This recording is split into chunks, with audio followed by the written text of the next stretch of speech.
हरे कृष्णा, राधे राधे। तो फ्रेंड्स, आज हम आपको अमावस्या पर किए जाने वाले कुछ ऐसे कार्य बताने वाले हैं जिन्हें कि अगर आप करेंगे तो आप अपने जीवन में ढेरों बदलाव भी देखेंगे।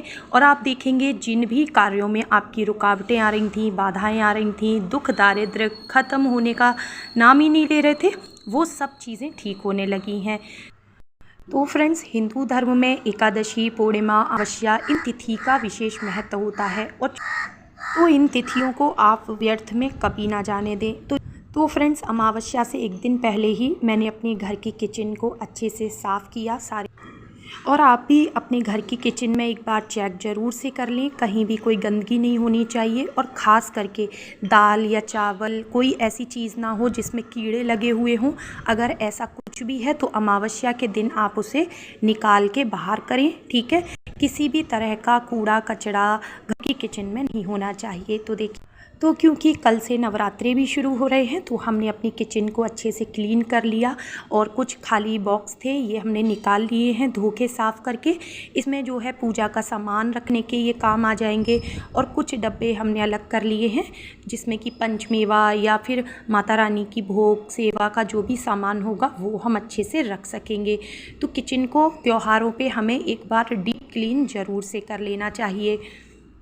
और हाँ, सबसे ज़रूरी बात कि आप ध्यान दें कि आपके घर में कोई भी नाली बंद नहीं होनी चाहिए, इस चीज़ का ध्यान दें।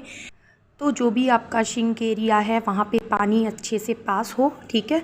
और भी देखिए, बाथरूम है या कहीं पर भी नाली है जहाँ पे पानी निकलता है वहाँ पे रुकावट नहीं होनी चाहिए।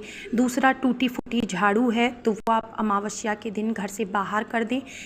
और ध्यान दें कि आपके घर में कबाड़ इकट्ठा नहीं होना चाहिए।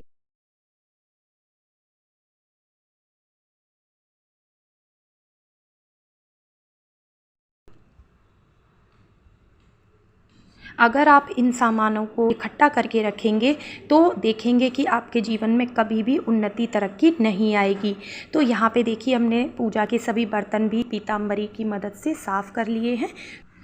तो रात को सोने से पहले पूरे किचन को अच्छे से हमने क्लीन कर दिया है। और अब ये है अमावस्या वाले दिन की सुबह।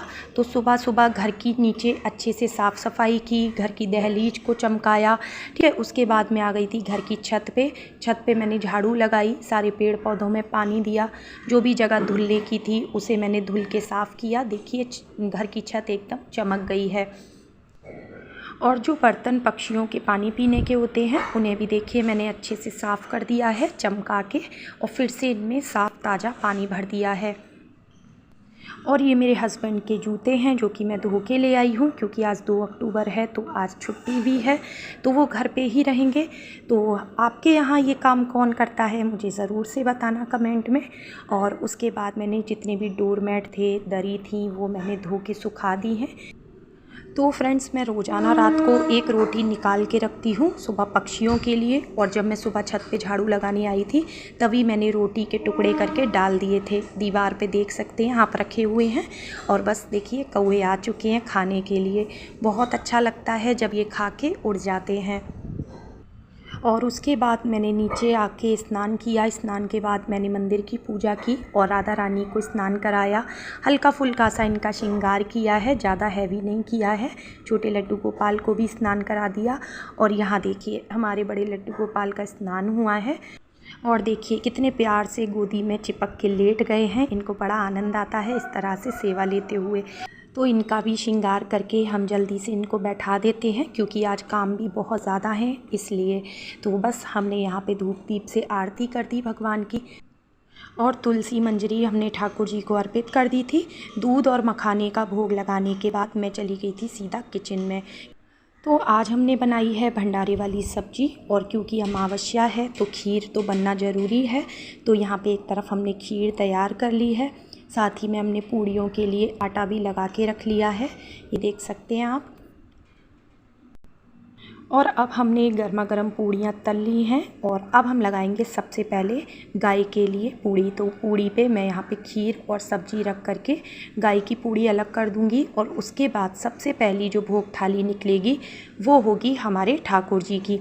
तो फ्रेंड्स, हमारे घर में ठाकुर जी को सबसे पहले भोग लगता है। बस गाय की पूड़ी हम पहले निकाल देते हैं और ये लग चुकी है ठाकुर जी की भोग थाली। तो हमने गर्मा गर्म पूड़ियाँ रख ली हैं खीर और सब्जी रख के, और एक गिलास में हमने जल रख लिया है।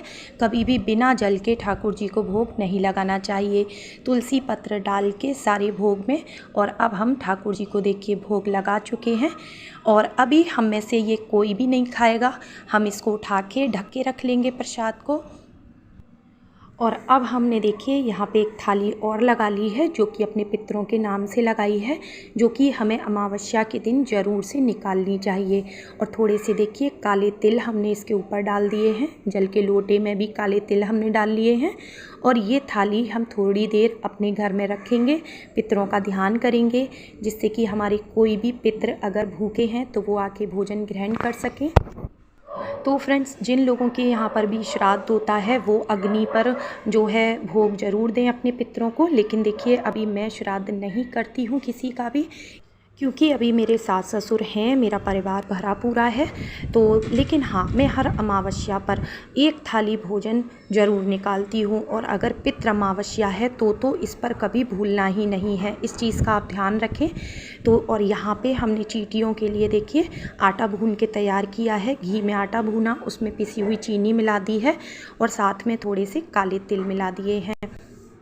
और अब सब सामान लेके मैं आ चुकी हूँ मंदिर में। मंदिर में मैंने पहले भोले बाबा को अभिषेक किया जल से, उसके बाद पंडित जी को थाली दी और जो भी हमें चीज़ें दान करनी थी वो दी। पंडित जी ने दक्षिणा ली, उसके बाद खूब सारा ढेरों हमें आशीर्वाद भी दिया। और उसके बाद जो जल का लोटा था उसमें काले तिल हमने डाले थे, एक बताशा हमने डाल लिया था। आज कच्चा दूध नहीं था मेरे पास, क्योंकि मैंने सारे दूध की खीर बना दी थी और ध्यान ही नहीं रहा निकालने का। और हमें मीठा जल काले तिल डाल के इस तरह से पीपल वृक्ष में अर्पित करना चाहिए अमावस्या के दिन। अगर आपके घर के आसपास पीपल वृक्ष नहीं है तो आप अपने घर की छत पे दक्षिण मुखी होके भी ये जल अर्पित कर सकते हैं। तो फ्रेंड्स, अमावस्या के दिन अगर आप केवल पीपल वृक्ष में जल भी चढ़ाते हैं ना, तो इससे भी आपको सदा सौभाग्यवती रहने का वरदान मिलता है। साथ ही आपके घर में कभी भी धन संपदा की कमी नहीं होती है, क्योंकि पीपल वृक्ष में पितरों का वास तो होता ही है। साथ ही भगवान विष्णु जी ने स्वयं कहा है कि वृक्षों में मैं पीपल हूँ, यानी कि पीपल को साक्षात विष्णु भगवान ही माना जाता है। तो हम सभी को पीपल वृक्ष की पूजा जरूर करनी चाहिए। और देखिए जो हम मीठा आटा भून के लाए थे वो हम चींटियों के लिए डाल दे रहे हैं। और आप चाहें तो एक सूखा नारियल लेके उसको ऊपर से थोड़ा सा कट करके उसके अंदर पंजीरी भर के और आप उसे किसी भी सुनसान स्थान पे गड्ढा करके गाड़ सकते हैं। इससे पूरे 1 साल तक के लिए चींटियों के भोजन का आप इंतज़ाम कर देते हैं। तो फ्रेंड्स, चींटी को, कौवे को और गाय को भोजन कराने का बहुत ही ज़्यादा फलदायी बताया गया है। अगर आप इन सभी की सेवा करते हैं तो इससे इनकी दुआएं तो हमें मिलती ही हैं, साथ ही भगवान हमसे बहुत प्रसन्न होते हैं। तो क्योंकि आज पितृ अमावस्या है तो जो भी हमने खीर पूड़ी बनाई थी उसके छोटे छोटे टुकड़े कर लिए हैं और अब हम ये कौओं के लिए रख जा रहे हैं। तो फ्रेंड्स, आप हर अमावस्या पर एक पूड़ी और खीर आप कौओं के लिए ज़रूर रखें। कौओं के मुख को पितरों का मुख माना गया है। कहते हैं कि सीधा पितरों के मुख में भोजन जाता है जब आपके घर की छत से कौआ खा के उड़ जाए। भोजन पानी दोनों चीज़ें हमने इनकी रख दी हैं और अब हम नीचे चले जाते हैं जिससे कि ये आके अच्छे से खा सकें। तो देखिए अभी से मुझे आवाज़ सुनाई दे रही है कौए की, और देखिए घर की छत पे देखिए बैठ गए हैं आके और ये ढेर सारे कौओं को बुलाते हैं ऐसे काऊ काऊ करके।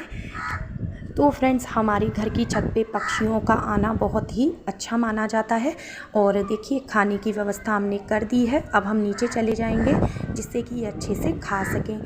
तो फ्रेंड्स, अब हम आ गए हैं घर की बालकनी में नीचे। तो देखिए ये सारे कपड़े अच्छे से सूख चुके हैं जो कि मैंने सुबह धो दिए थे। तो सुबह जल्दी उठने के यही फ़ायदे होते हैं कि सारे काम हमारे टाइम से हो जाते हैं। तो देखिए घर में पूजा पाठ दान पुण्य सब कुछ हो गया है, सारा काम समय से हो गया। और बस अभी हमने प्रसादी नहीं पाई है, लेकिन देखिए सामने से गाय माता चली आ रही हैं।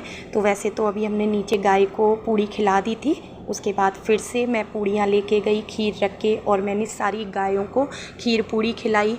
और उसके बाद ही ना वहाँ पे एक लेडीज़ आ गई थी छोटा सा बच्चा लेके, जो कि आकर के मुझसे खाना मांग रही थी। तो फिर मैं ऊपर आई, ऊपर आके मैंने गर्मा गर्म पूड़ियाँ निकाली और खीर और सब्जी दोने में रख के मैं उनको खाना दे के आई। तो फ्रेंड्स, क्योंकि मैं 3rd फ्लोर पे रहती हूँ तो बहुत ज़्यादा नीचे ऊपर के चक्कर मैं नहीं करती हूँ, लेकिन जहाँ बात आती है दान पुण्य करने की तो मुझे बिल्कुल भी आलस नहीं आता है, क्योंकि मुझे किसी ज़रूरतमंद की मदद करना, गाय कौवे चींटियों को भोजन कराना, ये सब करना बहुत अच्छा लगता है। तो गेट खुलते ही गाय माता सोच रही हैं कि मैं दोबारा से इनके लिए खाना लाई हूँ, लेकिन मुझे ये किसी और को देना है।